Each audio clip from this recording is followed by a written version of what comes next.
좋은 아침입니다. 오늘 우리에게 주시는 하나님 말씀 함께 보겠습니다. 오늘 말씀은 마태복음 12장 22절부터 37절까지 말씀입니다. 오늘 말씀 제가 봉독하겠습니다. 그때 귀신 들려 눈 멀고 말 못하는 사람을 데리고 왔거늘 예수께서 고쳐주심에 그 말 못하는 사람이 말하며 보게 된지라. 무리가 다 놀라 이르되 이는 다윗의 자손이 아니냐 하니 바리새인들은 듣고 이르되 이가 귀신의 왕 바알세불을 힘입지 않고는 귀신을 쫓아내지 못하리라 하거늘 예수께서 그들의 생각을 아시고 이르시되 스스로 분쟁하는 나라마다 황폐하여질 것이요 스스로 분쟁하는 동네나 집마다 서지 못하리라. 만일 사탄이 사탄을 쫓아내면 스스로 분쟁하는 것이니 그리하고야 어떻게 그의 나라가 서겠느냐. 또 내가 바알세불을 힘입어 귀신을 쫓아내면 너희의 아들들은 누구를 힘입어 쫓아내느냐. 그러므로 그들이 너희의 재판관이 되리라. 그러나 내가 하나님의 성령을 힘입어 귀신을 쫓아내는 것이면 하나님의 나라가 이미 너희에게 임하였느니라. 사람이 먼저 강한 자를 결박하지 않고서야 어떻게 그 강한 자의 집에 들어가 그 세간을 강탈하겠느냐. 결박한 후에야 그 집을 강탈하리라. 나와 함께 아니하는 자는 나를 반대하는 자요 나와 함께 모으지 아니하는 자는 해치는 자니라. 그러므로 내가 너희에게 이르노니 사람에 대한 모든 죄와 모독은 사하심을 얻되 성령을 모독하는 것은 사하심을 얻지 못하겠고 또 누구든지 말로 인자를 거역하면 사하심을 얻되 누구든지 말로 성령을 거역하면 이 세상과 오는 세상에서도 사하심을 얻지 못하리라. 나무도 좋고 열매도 좋다 하든지 나무도 좋지 않고 열매도 좋지 않다 하든지 하라. 그 열매로 나무를 아느니라. 독사의 자식들아, 너희는 악하니 어떻게 선한 말을 할 수 있느냐. 이는 마음에 가득한 것을 입으로 말함이라. 선한 사람은 그 쌓은 선에서 선한 것을 내고 악한 사람은 그 쌓은 악에서 악한 것을 내느니라. 내가 너희에게 이르노니 사람이 무슨 말을 하든지 심판날에 이에 대하여 신문을 받으리니 내 말로 의로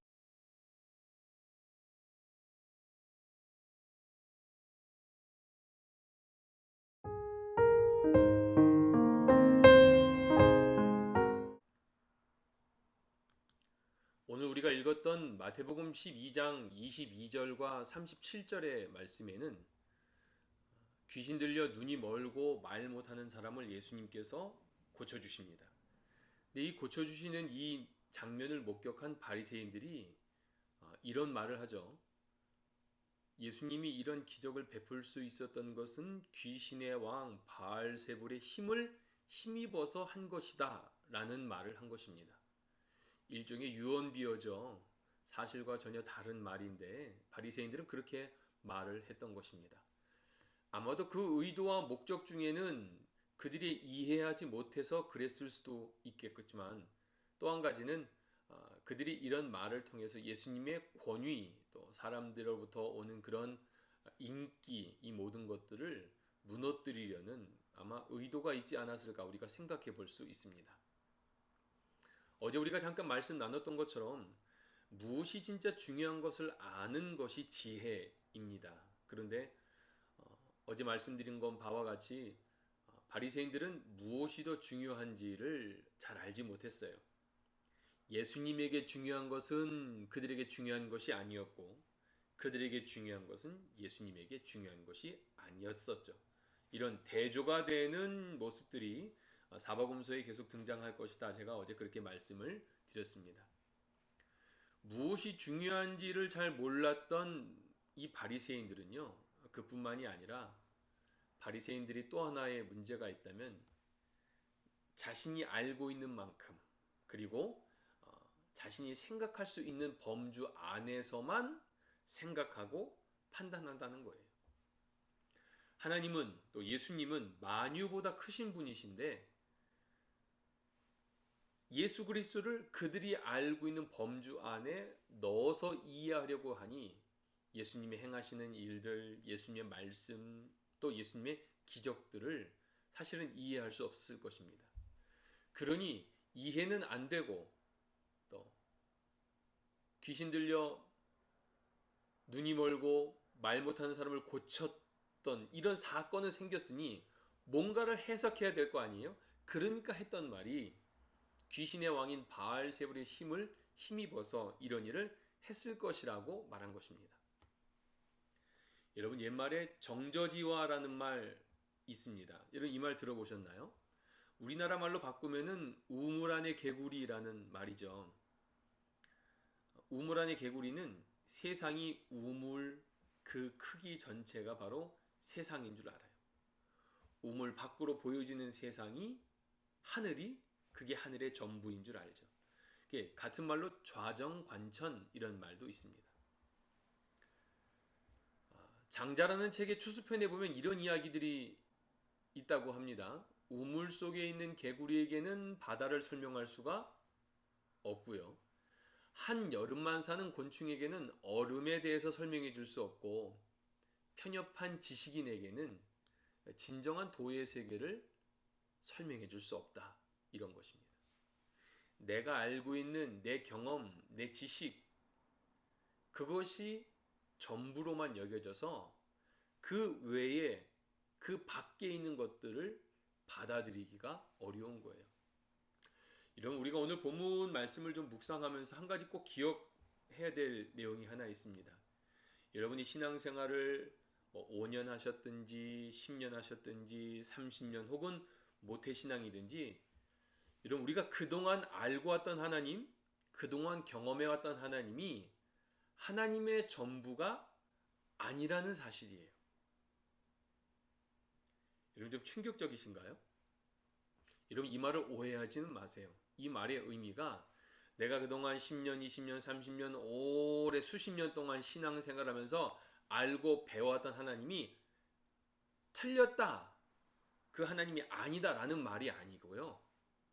우리는 하나님의 모든 것을 다 알지 못한다는 이야기입니다. 유한한 인간이 무한한 하나님을 다 안다는 것 자체가 사실은 불가능한 일 아니겠습니까? 그러니까 우리가 하나님에 대해서 우리가 이렇게 겸손하게 말할 필요가 있어요. 이제까지 하나님께서 나에게 보여주신 것이 하나님이 분명하지만 내가 알고 있는 하나님이 하나님의 전부가 아니라 하나님은 무한하신 분이시기에 우리의 평생의 삶을 통해서 하나님을 알아가야 된다는 것입니다. 여러분 우리가 이 사실만 분명히 알고 있어도 신앙생활하면서 교만해질 사람은 아무도 없을 것입니다. 저도 마찬가지예요. 하나님을 모태신앙으로부터 알아왔고 예배해왔지만 내가 아는 하나님이 하나님이다 라고 말하는 것은 오해입니다.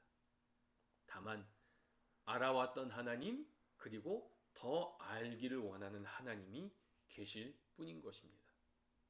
여러분 그래서 우리가 서로에 대해서 믿음에 대한 이야기를 할 때에도요. 배려하는 마음이 꼭 필요한 이유는 바로 이 때문입니다. 내가 아는 게 전부가 아니거든요. 내가 경험한 게 반드시 맞지는 않거든요. 또 내가 경험했다 하더라도 모든 상황 가운데 그 경험이 통하는 것은 또 아니기 때문에 그렇습니다. 마치 이런 비유로 설명이 될 것 같아요.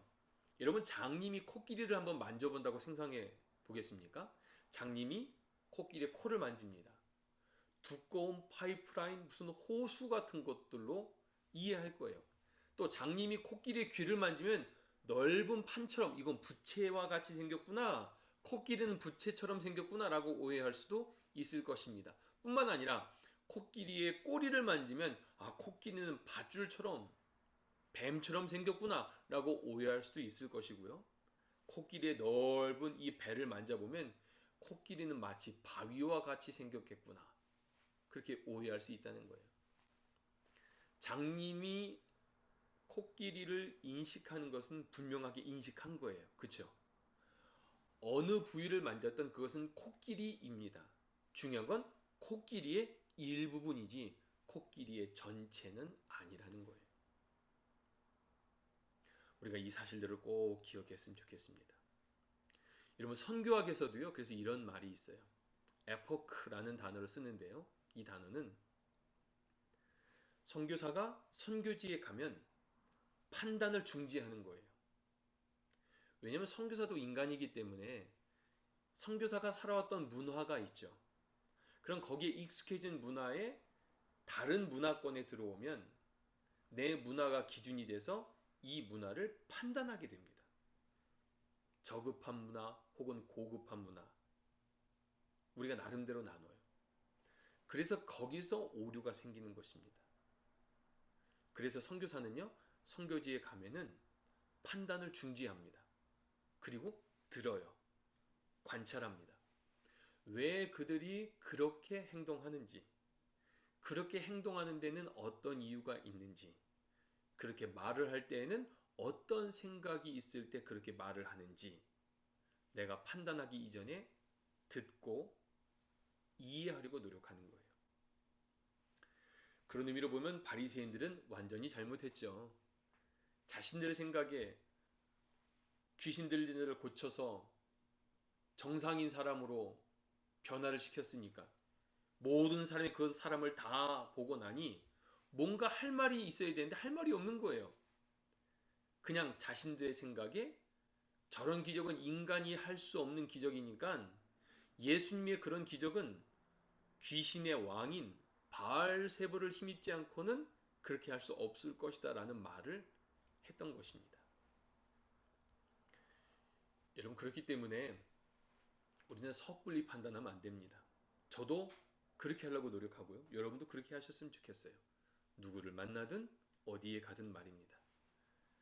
내가 경험하고 아는 것이 전부가 아니에요. 경험하고 아는 것이 틀리다는 말보다는 경험하고 아는 것의 한계성을 인정하자는 거예요. 그래서 오늘 예수님께서는 이런 말씀을 하십니다. 33절입니다. 나무도 좋고 열매도 좋다 하든지, 반대로 나무도 좋지 않고 열매도 좋지 않다 하든지 하라. 그 다음이 중요해요. 그 열매로 나무를 아느니라. 여러분, 이 말씀의 가장 중요한 기억해야 될 내용들은 어떤 것이 있냐면, 열매로 나무를 안다는 것은요, 그래서 그 나무가 어떤 나무인지 알기 위해서는 열매가 맺혀지기까지 기다려야 되는 거예요. 섣불리 보고 판단할 수 없다는 거죠. 옛날 시골길을 가면요, 이게 벼인지 뽑아내야 될 잡초인지 처음엔 구분이 안 갑니다. 언제 구분이 가죠? 곡식이 알알이 맺어서 있게 되면 그게 딱 티가 나요. 뽑아낼 피가 뭔지, 보호해야 될 쌀, 벼가 뭔지를 구분하게 되는 것입니다. 사랑하는 뉴송 가족 여러분, 우리가 함께 이 말씀을 통해서 오늘 나는 어떠한가 한번 생각해 봤으면 좋겠어요. 내가 아는 생각, 내가 아는 경험만이 옳다고 여기는 편협한 신앙인은 아닌지, 오늘 우리 안에 우리가 경험한 것보다 더 크신 하나님이 계시다는 걸 인정할 수 있는 우리가 되길 바라요. 내가 아는 것보다 더 많은 것들이 있다는 사실들을 인정할 수 있는 우리가 되길 바라요. 그럼 겸손해질 수 있고요. 하나님의 뜻을 더 우리 마음속에 받아들일 수 있는 그릇이 준비될 줄로 믿습니다. 오늘 저와 여러분의 삶을 통해서 하나님, 우리의 매일매일의 삶 속에 하나님의 그 뜻을 분명하게 알 수 있고, 또 내 생각과 경험에 갇혀있는 그런 편협한 혹은 옹졸한 그런 신앙인이 아니라 주님 우리에게 무엇을 말씀하시든 그 모든 것들을 다 받아들일 수 있는, 내 입을 크게 벌라 내가 채우리라 말씀하신 하나님 말씀이 있는 것처럼 우리가 하나님께서 우리가 행하시는 것들을 받아들일 수 있는 그런 깨끗한 그릇, 넓은 그릇을 준비할 수 있는 오늘 저와 여러분의 삶이 되어지기를 주님 이름으로 축원합니다. 한 가지 더 우리가 말씀 기억하기 원하는 것 한 가지는요, 오늘 예수님께서 그런 말씀하셨죠. 마음에 가득한 것으로 드러난다고 말씀하세요. 그러니까 우리 안에 무엇이 있느냐가 결국 우리의 말하고 표현하고 행동하는 모든 것에 열매가 된다는 것입니다. 우리 안에 예수님이 충만하게 계시면요, 우리는 예수님의 향기가 되고 고린도서의 말씀이 있는 것처럼 예수님의 편지가 되는 것이고요. 우리 안에 우리의 이기, 원망, 불만, 불평 이런 게 가득하면 결국 우리를 통해 표현된 모든 것들은 선한 것이 나올 수 없을 거예요. 날마다 성령 충만함으로 오늘 하루도 이 말씀 기억하며 주님 내 삶의 주인 되어 주셔서 내 안에 임하여 주셔서 나로 주님을 자랑하고 주님을 증거하는 나의 삶이 되기 원합니다.